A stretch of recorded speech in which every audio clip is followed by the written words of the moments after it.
Presidential spokesperson Harry Roque na wala na po siya sa ating bansa. Pero ayaw niyang banggitin kung nasaan siya ngayon at kung kailan siya umalis ng Pilipinas. Moira Encina Cruz sa balita.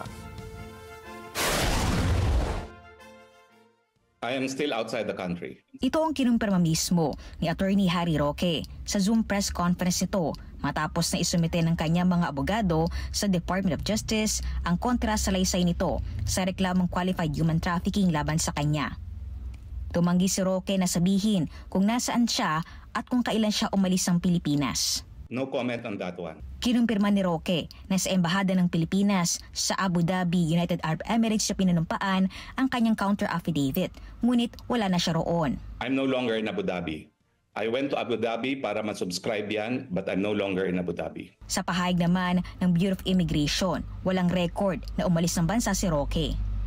Ayon kay Justice Undersecretary Raul Vasquez, maaring nakaalis si Roque bago pa man nailabas ang Immigration Lookout Bulletin Order laban dito.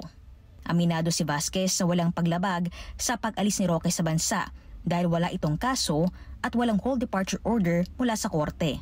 He is free to travel. He can leave anytime that he wants. And the fact alone that he filed his counter affidavit means that he is ready to protect his rights in the legal processes. Sa kanyang kontrasalaysay na may petsang November 29, 2024, pinabulaanan ni Roque ang reklamo na qualified human trafficking na isinampa ng BNP-CIDG kaugnay sa illegal POG operation sa Porac, Pampanga. Iginit ni Roque na walang ebidensya na siya ay nag-recruit ng mga biktima at hindi iligal at walang masama sa pagsama niya noon kay Cassandra Leong sa pakipagpulong sa mga opisyal ng PAGCOR. Sa supplemental affidavit, wala pong kahit anong aligasyon na ako po ay nag-recruit sa pamamagitan ng pananakot o panloloko. Dalawang bagay lang po ang naging basihan ng CIDG at ng PACC para ako isampahan ng reklamo. Yung pagsama ko kay Cassie Ong sa PAGCOR para magbayad ng gifts doon sa pagkakautang nila dahil nga di umano'y nadispalkuhan sila, at saka yung papel na nagpapakita na ako di umano ay legal counsel. Samantala, sinabi ni Prosecutor General Richard Anthony Fadolion na magpapatawag ang DOJ panel prosecutors ng clarificatory hearing para matiyak kung nasaan si Roque at kung ito ba talaga ang nanumpa sa counter affidavit. Ayon kay Fadolion, hindi nangangahulugan na tatanggapin kaagad ng mga piskal ang isinumite ng mga abogado ni Roque, lalo na't wala ito sa jurisdiction ng DOJ. Purpose is to clarify certain issues and to find out really where Mr. Harry Roque is at this point in time. Sir, bakit important?